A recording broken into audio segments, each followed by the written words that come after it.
There's still the lingering question of whether the Mexican government will be able to find and prosecute those responsible. Garna Mejia looks into whether the country's current president will be able to curtail the cartel violence.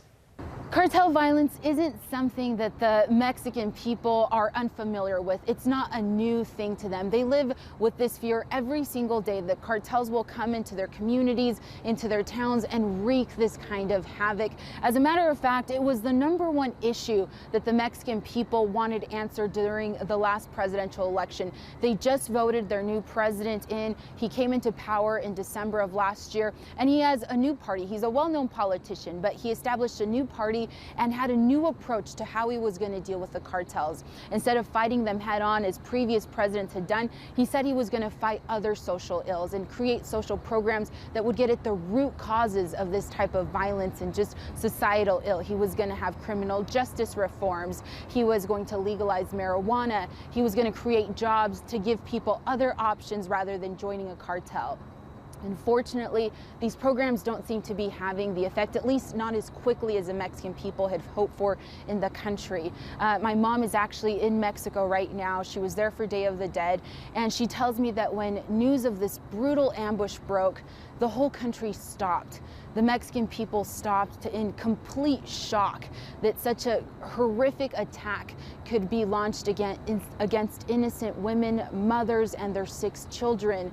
The people just wondering and questioning, when will enough be enough?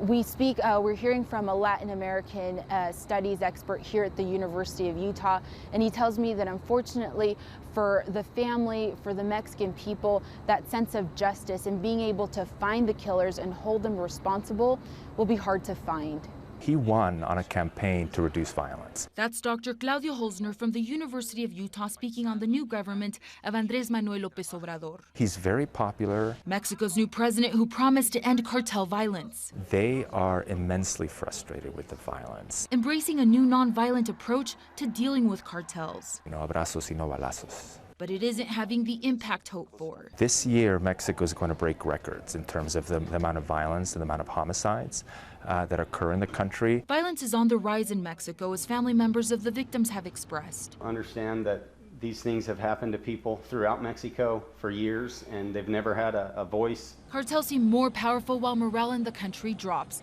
Last month, the president's new fighting force failed to capture El Chapo's son during a standoff in which cartels outpowered them. The National Guard pulled back and allowed El Chapo's son to escape. Dr. Holzner says when it comes to the ambush in La Mora, Hold them accountable.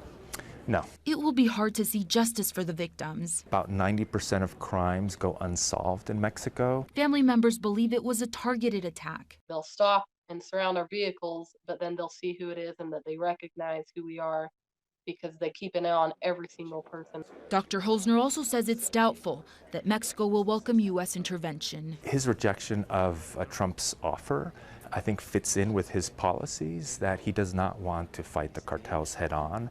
Holzner also tells me that 90% of the drugs that go through Mexico are destined for the United States. He says that fighting this type of cartel violence boils down to good old economics. If we lower demand for drugs here in the States, it'll lower their influence and their power in places like Mexico. I'm Garna Mejia, KSL 5 News, back to you. All right, thanks, Garna. And stay with KSL, of course, as we continue to follow the aftermath of this awful situation in Mexico.